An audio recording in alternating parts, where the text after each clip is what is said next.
Hi and welcome to Faith Talks. In today's program we're going to be exploring gang culture and churches. And in the studio with me today I have Pastor Anthony Fuller and consultant and author Gwenton Slowly.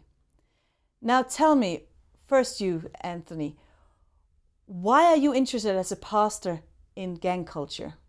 Well, it's a good question. Firstly, I love working with young people anyway. I've been heavily involved with youth work across London. I've done some youth work in America. So as a minister, it's very close to my heart. Regards to the gang culture, whilst I was an intern, I was doing a funeral with my senior pastor, Pastor Philip. It was one of my first funerals, and we were already informed that it was gang related, and we heard rumours that there may be postal wars, etc. And I had always heard about these things through radio stations, through the news, but I didn't actually think anything would happen. So on the day of the funeral, the attendance with the young people, our society was enormous. There were so many young people. It was in a church of 1,000. The church was full to capacity, and there was also a large group outside. But it was when we was actually doing the actual service at the graveside that one of the gang members got involved and shot someone dead as he was lowering the casket into the ground. And I suppose from that moment, seeing the reaction from the young people, I began to see how relevant the church needs to be within that culture. We'll come back more to talk about that. Gwenton, you're both an author and a consultant to Scotland Yard. Tell us about what is your work involved in, and how did you get involved with this? For me, I was one of those young people many years ago out there on the streets believing that was the place to be. So by doing this job, I'm now trying to give back to the community and also offer services to young people that wasn't there when I needed those services. So it's something close to my heart, and that's the reason why I take it so passionate and serious, the work that I deliver. So what is it that appeals for young people to get involved with gang culture? I think it's the excitement, first and foremost. The excitement and actual fame of being in a gang. You could leave school with no GCSEs and just join a gang and pretend to be loyal and pretend to be dangerous, and you're accepted. And also the excitement. There's not a lot of excitement that we could offer to young people that will match the excitement that they're getting from being able to do whatever they want whenever they want. That power is something that you only see in movies or music videos that these young people are exposed to. So it's all about finding something within that young person to show them you can create your own excitement in a positive way. And that's what I do with the work I do with the young people. A lot of them, they might not want to go to work. They're entrepreneurs. They want to set up their own business. And that's what we try and find, what is the niche within each young person. So I'm just curious, I live outside of London, outside big cities, and sometimes you come into the big city and you see a group of young people just walking together and you're like, oh, is it a gang or is it not a gang? How would you define a gang? How does it differ from just a group of friends hanging out? For me, I would say the way it differs is if one or let's say 2 or 3 of those young people within the group then start committing criminal acts, then immediately then that becomes a gang. Because the people that are not committing the criminal act will have to then disassociate themselves from the young people that's committing that act. If not, then they're guilty by association. And that's when we have the new laws that's been implemented called joint enterprise, where you might not be committing a crime, but because you were there and you didn't do anything to try and stop it, you will also go to prison for joint enterprise. And that's what we try and teach the young people, although it might be your friend that you've grown up with or your next door neighbour, by walking in a group with that friend that's committing criminal activity, you're liable to be charged with joint enterprise. So you're a little bit guilty by association then? Yeah. How does that go down among the young people?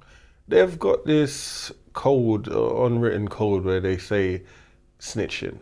I'm not going to snitch in, meaning I'm not an informer. I'm not going to tell the police that I wasn't involved with your criminal act. And that's the pressure that their inner circle society has put on them within the gangs, where they feel like if they haven't committed a crime, like they can't tell the police that it wasn't them. So we've got a lot of young people in prison serving lengthy prison sentences for things they haven't done, just because they think that they have to be loyal to their friends. Anthony, how do you see a gang different from a church group? Because just because kids and youth are in church doesn't mean that they're not involved in gangs. You talked about the funeral that was gang related, and obviously as a minister you were asked to come in, so there must be some church relation as well. Sure. What is a crossover? Well, also going back to your original question, it's not easy to identify gang members, especially if you don't know what you're looking for, or if you're not a part of that group. I remember within the church, there were so many young people, and it's easy for me, there were just young people coming to pay their respects. But after the incident, one of my close friends said that there were about 4 different gangs within the church. And I had no clue. I didn't even know there was one gang. But if you know what you're looking for, if you know whatever code, or if you know them personally, or a dress code, if you don't know what you're seeing, then you're not going to know. The problem is that our young people at the church, they will get involved through association at schools, through colleges. It's very difficult to pick up on it unless you know what you're looking for, the signs in our young people within the church, the lack of attendance, if they're wearing a certain if they're carrying a certain piece of equipment, or they're wearing a certain style that is associated with gangs, is a telltale sign. But even then, you have a lot of young men who just want to be, so they will act a certain way, but they're not associated, but they'll just act that way anyway. So it's something where you have to keep your ears close to the ground, be very observant. But also what I'm learning now is to build solid relationships with the individuals, so that they can be forthcoming and confide in you about what they're going through. Because I find it interesting that you're somebody from London who works with youth in London, and you struggle to see the signs. You were not aware that you had 4 different gangs in your church. No, that's right. How can you then, for somebody like myself, how would I know? I mean, what are some of the tales or the signs that one should be looking for or be aware of? How do I know if my young people in my community or my surroundings are involved in gang culture? I would say engage with the young people. That's the first thing. Getting to know them, build that personal relationship, as Pastor Fuller said. And once you've built that relationship with the young person, then you will actually see the signs come through, because they'll let their guard down around you. Because I want to challenge you a little bit on that. Because if I walked up to you, not knowing you, and wanted to be your friend, because I'm part of the pastoral team in the church, would you really want to be my friend? I'm dead many times older than yourself, and wouldn't you be suspicious, like, what does a person want? Why does he want to be a friend with me? It takes time. And if a young person sees that you're there for them, whether it's good times or bad times, but you're a constant figure throughout their life, then after a while you'll build that rapport with that young person, and that relationship will come along. Maybe not everyone, but a lot of times, once you're consistent with what you're saying to the young person or offering them, because not a lot of these young people are offered constant support throughout their lives. You become like a parent or a family member, and you just constantly repeat that same thing. I'm here for you. I'm here to offer you help. And after a while, they'll gravitate towards you, because they'll see that you're actually genuine with what you're offering them. And just to add to that, it's that sense of belonging. I think that's another main attraction, is that they belong to a group. They're loved. They have a sense of family. In a society where families in general are breaking up, many of the young people, they will say, we come to church, but we're disconnected from the leaders, we're disconnected from the seniors, we go to school and we're not doing well academically. Then they find these group of guys or group of girls, or this group where they say, we just take you as you are, we love you as you are, just do what we're doing. So just by associating with a group where they feel loved, even though they may not call it that, they feel accepted, they feel that they belong, they are more inclined to stay with that group and be loyal. So with the reverse, you know, as we're saying, is also true, is trying to build that relationship to let them know that we respect you, we appreciate where you are, and in turn it does become a parent figure, a mentor, a role model, which is lacking in society, especially on a positive level. And you mentioned both girls and guys gangs, and I think that's a surprise for many, that girls also can be in gangs that are operated. Is it different? Are the girls' gangs different from the boy gangs, or how is that? I'll say the girls play a different role within the gang structure. It might be a girlfriend of a gang member, or you are then forced to be a part of that gang because you live on that side of the street. Because if you then have a relationship with someone from across the street, how do you then get home from your partner's house? So you're then pressured into being in a relationship with that person, and then your friends are then pressured into being in a relationship with their friends, and that's how it builds along. And then you might have duties like you will hold the drugs, you will hold a gun, or you might run a few errands. So within the gang structure, the females play a different role. You do have some females that are just as violent as the boys and will do the same things as the boys. So it depends on what level of how can I say, respect that you've got within the gang and what things you've done to earn that respect. That determines what position you play within the gang as a female. But there are female gangs.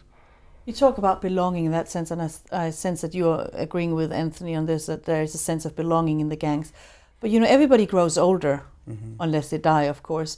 But what happens with that belongingness when the teenagers are no longer teenagers? What impact does the time spent in gangs have on their future life? I would say to you, a gang lifespan is from anywhere from primary school up to the age of 21. Primary school? From primary school. I've worked with a young boy which is 8 years old, and he's deeply involved in gang activity. I'm sorry, I have to ask, how does an 8-year-old boy get involved in gang culture? First thing you have to do is look at the parents. The mom's a young girl that I went to school with, and she had a child for a very older man, and she wasn't ready to have a child. So the young man lives with his grandmother, which is really old. So he's then out on the estate till late at night.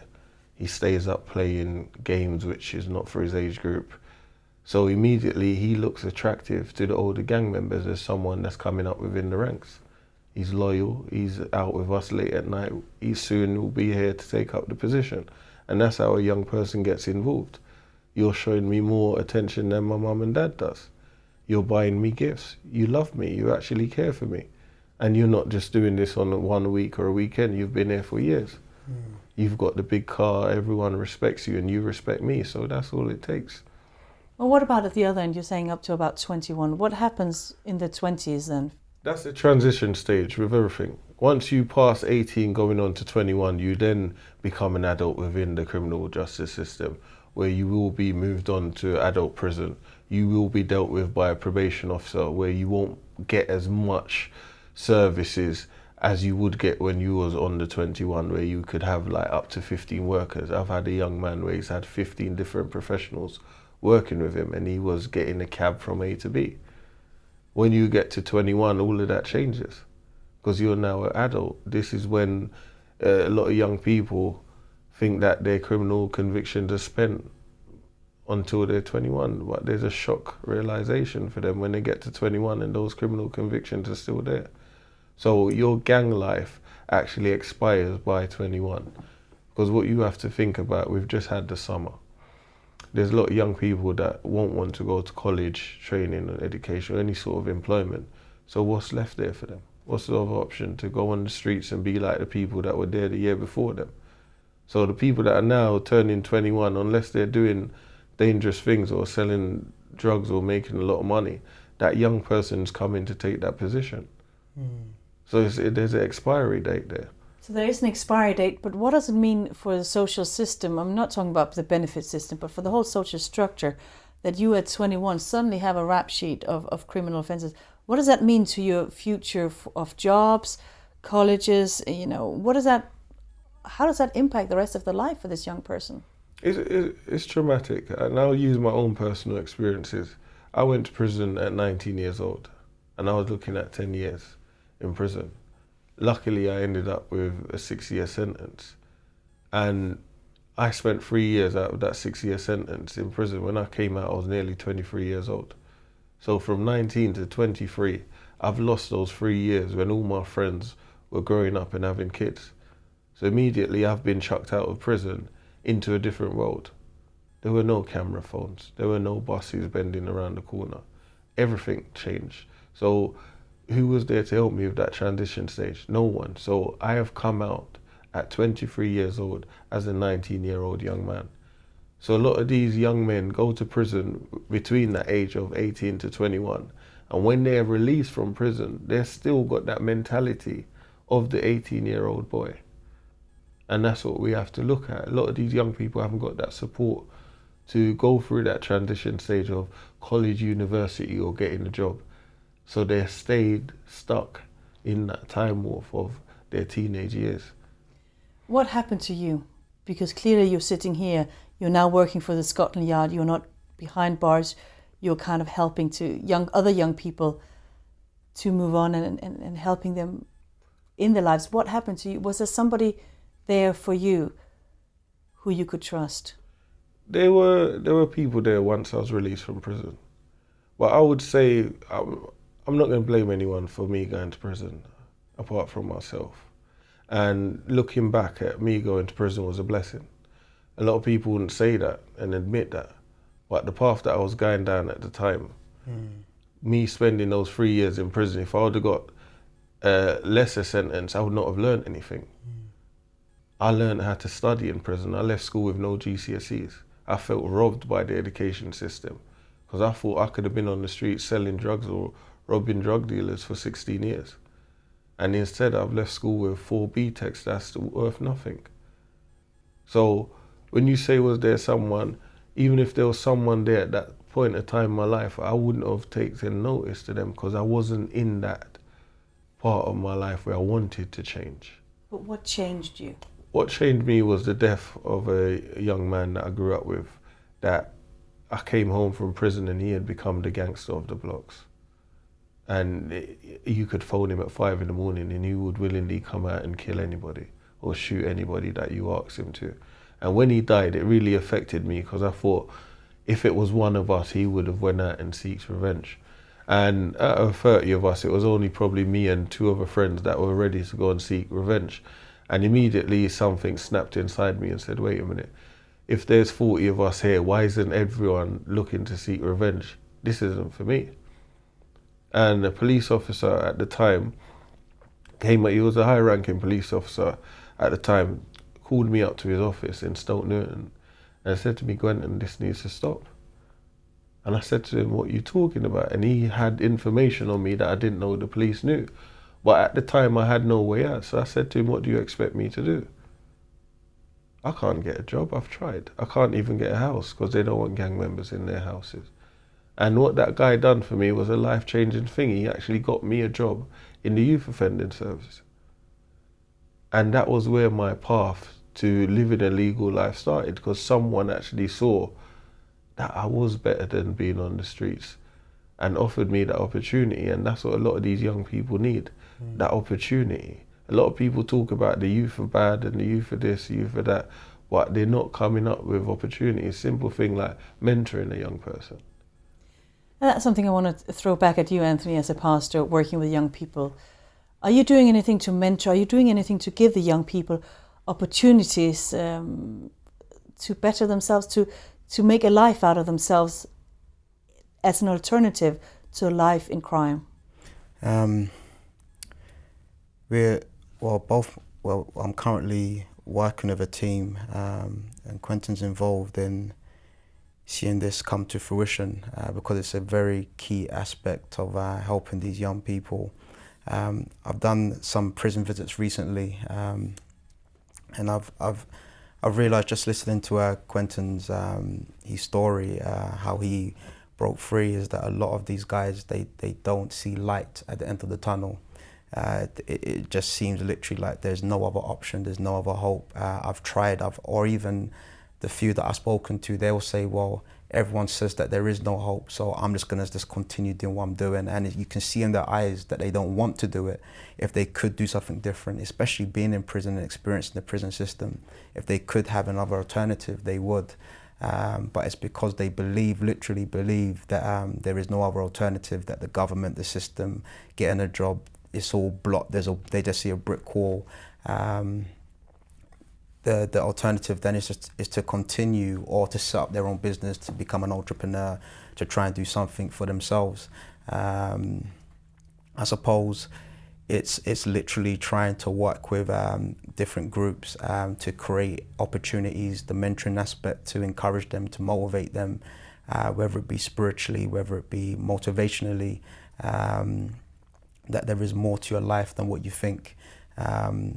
There's just a concept, tomorrow's not promised, you know, tomorrow's a different day. Just letting them realize that how you think, how you see your future, how the choices that you make today will affect your tomorrows, is definitely a step in the right direction. But it's more than just a talk though.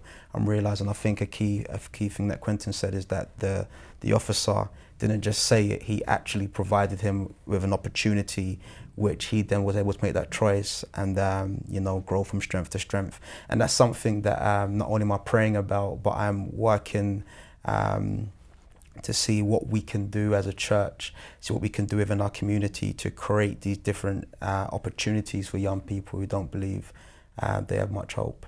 What are some of the things that faith communities can do to make a difference in young people's lives? Reach out to the young people. Myself, I met a lady that I'm actually good friends with now, Sister Barbara, and that's how me and Pastor Fuller came to meeting each other. And she actually came up to me after I was delivering a training in Lewisham and said to me, I want you to come to my church. And I laughed. I thought, why would I want to come to your church? I'm not having nothing to do with the church. And she wasn't taking no for an answer. She emailed me, she phoned me. She became like that mother that refused to give up on her son. And I thought, all right, I'm going to give in and just go once. And actually, when I attended the church, it wasn't what I thought I was walking into. And everyone was warm. It was that whole environment of, we're not judging you. And that's a lot of young people think, I'm going to be judged if I go to church. People are going to look at me and think I'm a gang member or I'm an ex-gang member, and I'm going to have to behave in a certain way and I'm not going to turn up. But once we show the young people, look, we're taking you as you are because we care about you. We don't want to be attending funerals. We don't want to see your family crying. We don't want to visit you in prison. We will do everything we can to support you. Whatever it is that you want to do, we will support you. Show them that other side of the church, where we're not just about praying, we're not just about singing songs. We're actually here as humans and people that actually are here to help young people. We're not looking at you as a gang member. And I think once there's more people that actually go out there and reach out to the young people, you can't wait for them to come to you. You have to go and reach out to them in their own environment. And how do you practically do that? I mean, do you just go up and say, hi, I'm Kirsten, or I'm Anthony? How do you actually make those contacts? That introduction will come. I think over the years, with many faith groups, the focus has been about church, the church service, the sermons and the preaching and the singing and the witnessing, literature evangelism in the context of spirituality. Even though we're trying to do outreach, I don't feel that it's been intentional enough in regards to specific target groups. But it's really trying to understand what young people like. It's not even trying to say, let's try and get gangs or let's try and get, homosexuals. This is literally, let's just try and get people, get young people. What do young people like? Football tournaments. They like to travel. They like to experience new things.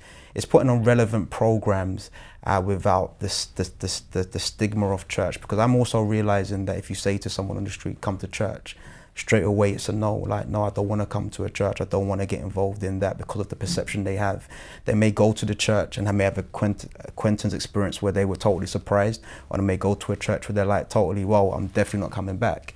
But if we can create programs which is platonic, which is open to the community, open to young people. It's in that process of a football tournament, for example. My passion is football. Being a part of the team, getting into their business, so to speak, not on a deep level, but just like come to practice, keep getting on them, building a relationship, motivating them when they play well. You know, the words of affirmation, letting them know that you're somebody you can trust. Naturally, you will begin to realize that they begin to confide in you about bits and pieces of their lives. And that's when really, well, what do you do? Well, I'm a pastor. I work with young people. I work with a church. But for them, it wouldn't be a problem because they've met another side of you that they've embraced, that they've connected to. And I feel that's a lot of focus needs to be put on that area, just in general, to really meet the needs of our young people. Because if we don't do it, you know, it's going to be somewhere else. It's going to be somewhere else. I would just add to that, times are changing and we have to move with the times. We could educate the young people spiritually within their world. And that's the way you're going to connect with them. If we don't move with the times, we're not going to connect with the young people and move with technology and everything else. If the young people use a medium to connect with their friends, we use that same medium to connect with them, and also at the same time we could give them the word of God. And so we're looking at, you know, both being there in a relational, but also providing concrete options to what a gang culture would offer you, such as belonging, but also offer you a chance of helping you find work, helping you just finding your place in the world. Because when you're a teen, everything is confusing. If you're in gang or not in a gang, life is confusing when you're a teenager. You're trying to map out your future. And you're talking very seriously about the churches need to step up, if I'm hearing you right, and be relevant to the youth culture, not just duplicate what, you know, I liked 25 years ago, just because now I'm the pastor, I can say, oh, we need to do this for the youth. But listening to what they're saying, listening to where they are, and being relevant. And respecting their views. That's another important point, respecting the young people's views and take them on board, not just listen and not implement them. Because once the young people feel like they have stake within the church, you'll see a change in that church. I want to say thank you to both of you for being with me here in the studio today, and thank you for giving me some education and just helping me to see wider on understanding more about gang culture and how church and faith communities can step up and be part of solution. And I want to thank you for being with us today. And if you want to join in the conversation, why don't you join our Facebook group or send us an email? Thank you for watching, and see you again next time.